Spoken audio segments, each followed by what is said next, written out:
बिस्मिल्लाहिर्रहमानिर्रहीम। अस्सलाम वालेकुम वरहमतुल्लाहि वबरकातुहू। अल्लाहुम्मा सल्लि अला मुहम्मद व आलि मुहम्मद। रब्बि इश्रह ली सदरी वयस्सिर ली अमरी वहलुल उक़दतम मिन लिसानी यफ़क़हू क़ौली। 1961 के अंदर अयूब खान साहब ने जो है वो भी फैमिली लॉ बनाया और उस फैमिली लॉ के तहत जो है वो एक निकाह नामा जो है वो लिखा गया कि ये निकाह नामा कागज़ होगा। लेकिन अगर उससे पहले आप याद हो, जिन लोगों को याद है, निकाह जो है वो ज़बानी होता था और हक महर जो है वो भी ज़बानी होता था। जो सलामियाँ होती थी आपको पता है वो कागज़ पे लिखी जाती थी।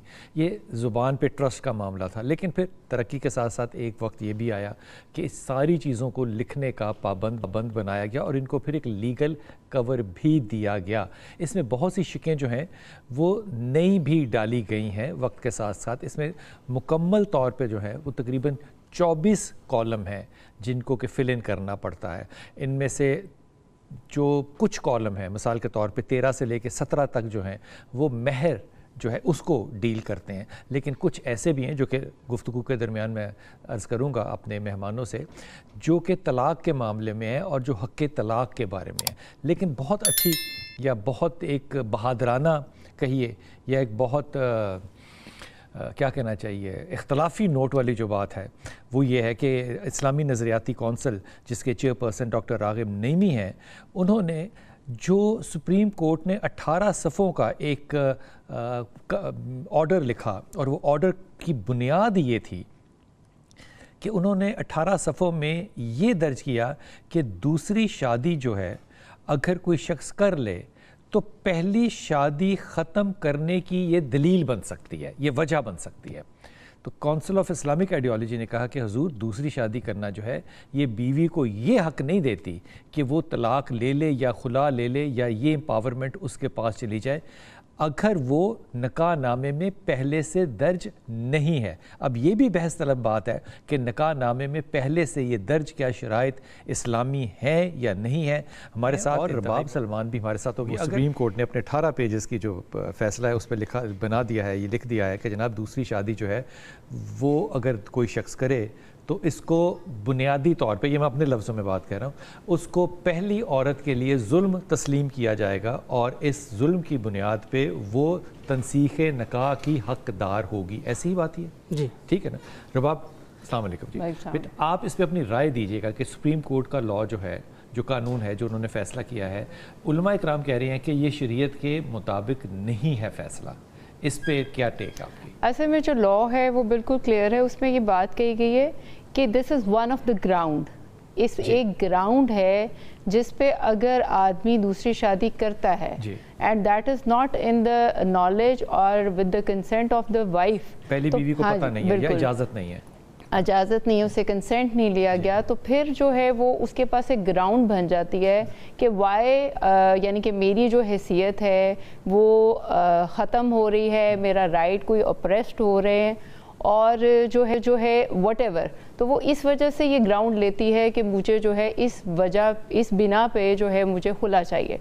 लेकिन एक जो तनसीख़ निकाह चाहिए जी, तनसीख़ निकाह चाहिए, यानी कि निकाह को अपने एंड कर सकती है। अदरवाइज़ हम रेजोल्यूशन की बात करें तो किसी भी बेसिस पे, यानी कि अगर उसने एक औरत ने उसको एक राइट मिला हुआ है कि वो खुला ले सकती है, तो अगर वो खुला लेना चाहती है, वो किसी निकाह को एंड करना चाहती है, तो उसके पास एक ऑलरेडी लॉ ने भी दिया हुआ है, शरीयत के लॉ ने भी दिया हुआ है और ये चीज़ उसको ऑलरेडी ही इसके प्रोटेक्ट करती है और उसके इस राइट को ऑप्रेस नहीं करती। यानी कि हमारे यहाँ पर एक सोसाइटी में समझा जाता है कि आदमी को 4 शादियाँ करने का मौका देना मतलब ये कि एक औरत के राइट को ऑप्रेस करना है, हालांकि ये नहीं है। उसको ऑब्वियसली इसी चीज़ को थोड़ा सा जो है वो एक्सटेंड कर दिया गया है कि उसका कंसेंट लेना ज़रूरी है। अच्छा, ये कंसेंट लेना जो है ये भी उलमा इकराम कहते हैं कि दूसरी शादी के लिए औरत से इजाज़त लेना ज़रूरी नहीं है, क्योंकि ये इजाज़त कुरान में अल्लाह ने जब उसको दिया, मैं इजाज़त की बात नहीं कह रहा, लेट्स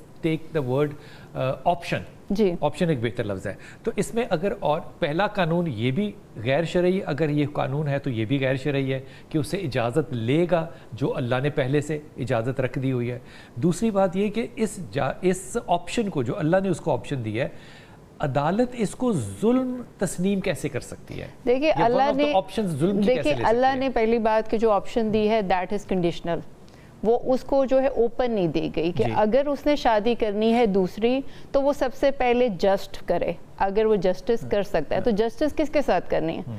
ایک عورت کے ساتھ ہی کرنی ہے نا جو اس کی بیوی ہے. اس عورت نے ہی تو بتانا ہے کہ یہ میرے ساتھ جسٹ کر رہا ہے یا نہیں کر رہا. از ہی ڈوئنگ جسٹس؟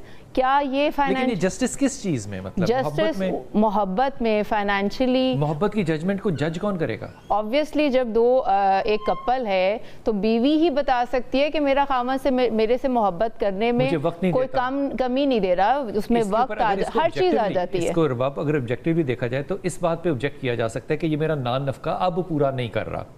نان نفقہ بھی آ سکتا ہے. یہ بچوں کو اتنا ٹائم نہیں دے رہا جتنا یہ پہلے دیتا تھا. لیکن یہ چیز تو ججمنٹل ہوگی نا بالکل، اگر وہ یہ کہ اب یہ مجھے اتنی توجہ نہیں دیتا. اس کو کون جج کرے گا؟ یہ تو میں آپ کو اس سے پہلے ذرا بات کر رہی ہوں. یو آر ٹاکنگ اباؤٹ کہ نیکسٹ ہو گئی ہے. میں یہ کہہ رہی ہوں کہ شادی ابھی نہیں ہوئی تو ایک بیوی ہی اپنے خامد کے بارے میں بتا سکتی ہے کہ یہ مجھے میرے حق میں کتنا بہترین خامد ہے. اب وہ جب یہ کنسنٹ دیتی ہے، کیوں یہ کنسنٹ والا جو میں لا اور دونوں کو مکس یعنی کہ مرج کر کے آپ کو ایکسپریس کرنا چاہ رہی ہوں کہ وہ چیز جو ہے جب ایک بیوی ہی ایکسپریس کرے گی تو اس لیے وہ کنسنٹ جو دیا جا رہا ہے اور اس کو ثالثی کونسل جو ہے وہ اس کو دیکھ رہی ہے کہ یہ واقعی ہی جسٹ پہ بات ہو رہی ہے، جسٹس پہ بات ہو رہی ہے، یا کہ جسٹ ایک ہو رہا ہے کہ جی وہ اپنی جو ہے وہ خواہشات کے لیے دوسری شادی کر رہا ہے. دیر از اے ڈفرنس بٹوین دس. آخری جملہ مجھے بتائیے کہ ایسے معاملات میں کیا واقعی عدالت کے پاس کوئی بورڈ ہوتا ہے جس کا کہ وہ فائدہ اٹھاتی ہے یا علماء کو بلا کر پوچھتی ہے کہ جناب ہم یہ فیصلہ کرنے لگے ہیں، اس کی شرعی حیثیت کیا ہوگی؟ اسسٹنس کو دیتا ہے؟ ڈیفینیٹلی جو شریعت ہے وہ مین امبریلا ہے اور اس کے اندر ہی یہ لا جو ہے وہ کانسٹیٹیوٹ ہوتے ہیں، یہ بنتے ہیں. اور آپ کو یعنی کہ ایک پوائنٹ جو ہے میرے خیال میں جو اوور لک ہو رہا ہے وہ یہ ہو رہا ہے کہ جب عدل کی بات کی جاتی ہے تو اس عدل کے ضمن میں، اور دوسری بات یہ نہیں بتایا ہوا کہ عورت کن کن باتوں پہ طلاق لے سکتی ہے. اگر عورت کو یہ پسند نہیں ہے، خامد پسند نہیں ہے، اس کی کوئی بات پسند نہیں جس کی وجہ سے اس کے ساتھ وہ چل نہیں سکتی، تو یہ ریزن ایک ون آف دیم کوڈ بھی ہو سکتی ہے. بہت صحیح بات. بالکل وقت بالکل ختم ہو گیا. یہ بات جو ہے رباب کی بھی بالکل ٹھیک ہے کہ یہ ڈیفینیشنز جو ہیں یہ ملنی چاہیے. دعا میں یاد رکھیے گا. اللہ آپ کو آسانیاں دے اور آسانیاں بانٹنے والوں میں سے رکھے.